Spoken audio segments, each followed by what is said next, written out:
मित्रांनो, महाराष्ट्र केसरी हा शब्द ऐकताच आपल्या डोळ्यासमोर एक चित्र उभं राहतं.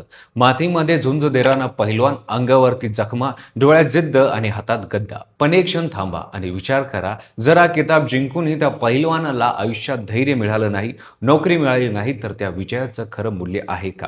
ही गोष्ट आहे अशाच एका पहिलवानाची. लहान गावातला, साध्या कुटुंबातला आलेला, घरात कोणी मोठं कुस्तीचं बॅकग्राऊंड नव्हतं.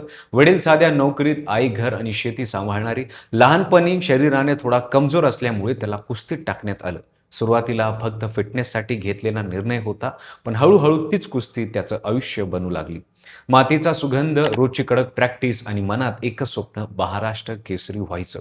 नाशिकमध्ये छोट्या स्तरावर प्रॅक्टिस सुरू झाली. मोठे कोच नव्हते, मोठी तालीम नव्हती, पण मनात आग होती.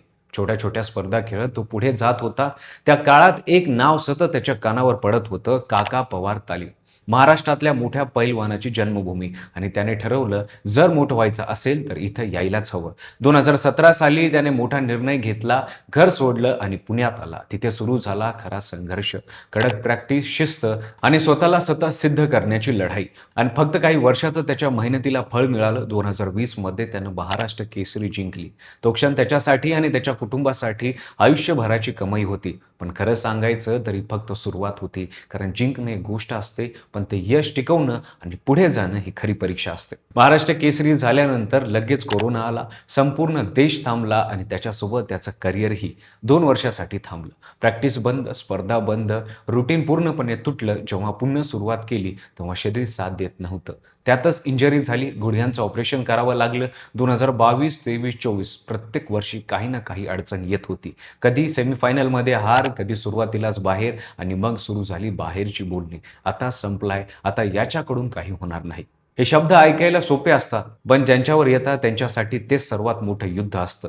एक वेळ अशी आली की त्यानं स्वतःच ठरवलं, आता बस, कुस्ती सोडायची. पण त्याच वेळी त्याला लहानपणीची ते टोमणे आठवली, तू काय पैलवान होणार नाही. आणि त्याने स्वतःला एक प्रश्न विचारला, इथपर्यंत आलो, आता इथेच थांबायचं. त्या क्षणी त्याने निर्णय घेतला, नाही, आता परत उभं राहायचं आणि सगळ्यांना उत्तर द्यायचं. तो पुन्हा मैदानात उतरला, पुन्हा शरीर तयार केलं, मन मजबूत केलं आणि सातत्य ठेवत राहिला. आणि मग 2025 मध्ये सगळ्या अडचणीवर मात करत त्याने पुन्हा एकदा महाराष्ट्र केसरी जिंकली. हा फक्त विजय नव्हता, हा एक संदेश होता. जोपर्यंत तुम्ही हार मानत नाहीत, तोपर्यंत तुम्ही संपत नाहीत. पण खरी गोष्ट इथून सुरू होते. महाराष्ट्र केसरी झाल्यानंतर त्याने सरकारकडे एक साधी मागणी केली, मला नोकरी द्या. ना मोठी पोस्ट, ना मोठं पॅकेज, फक्त सुरक्षित भविष्य. तो अनेक नेत्यांना भेटला, मंत्री, आमदार, मोठी माणसं, सगळ्यांनी एकच सांगितलं, होईल, बघतो. पण दिवस गेले, महिने गेले आणि 2 वर्ष उलटून गेले, काहीच झालं नाही. आणि मग त्यानं एक वाक्य बोललं, जे आज हजारो खेळाडूंचं वास्तव आहे, राजकीय पाठिंबा नसेल तर काही होत नाही. हा राग नाही, ही हताशा नाही, हा अनुभव आहे. कारण आजही अनेक पैलवान ज्यांनी राज्यासाठी, देशासाठी खेळलं, ते नंतर आयुष्यात संघर्ष करत दिसतात. मेडिकल खर्चासाठी पैसे नसतात, स्थिर उत्पन्न नसतं आणि समाज हळूहळू त्यांना विसरतो. मग प्रश्न सरळ आहे, आपण खेळाडूंना फक्त जिंकण्यासाठी तयार करतो का?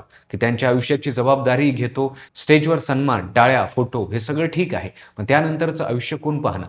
जर महाराष्ट्र केसरी जिंकूनही एखाद्या पहिलवानाला नोकरीसाठी दरवाजे ठोकावे लागत असतील, तर उद्याचा तरुण कुस्तीमध्ये करिअर करण्याचा विचार करेल का? कुस्ती हा फक्त खेळ नाही, तो आपल्या मातीचा अभिमान आहे, आपल्या संस्कृतीचा भाग आहे आणि त्या मातीतील खेळाडू आजही सिस्टममध्ये झगडते. म्हणून शेवटी एकच प्रश्न उरतो, महाराष्ट्र केसरी फक्त किताब नाही, ती त्या खेळाडूची जबाबदारी आहे. जर आपण खरंच आपल्या खेळाडूंना मान देत असेल तर हा विचार बदलायला हवा. कारण ही गोष्ट फक्त एका पहिलवानाची नाही, ती आहे हजारो स्वप्नांच्या लढाईची. तर बस आजच्यासाठी एवढं. तुम्हाला हा व्हिडिओ आवडला असेल तर लाईक करा. चॅनलवर नवीन असाल तर चॅनल सबस्क्राईब करा आणि बेल आयकॉनला दाबायला विसरू नका. आणि पाहत राहा फक्त कसं काय.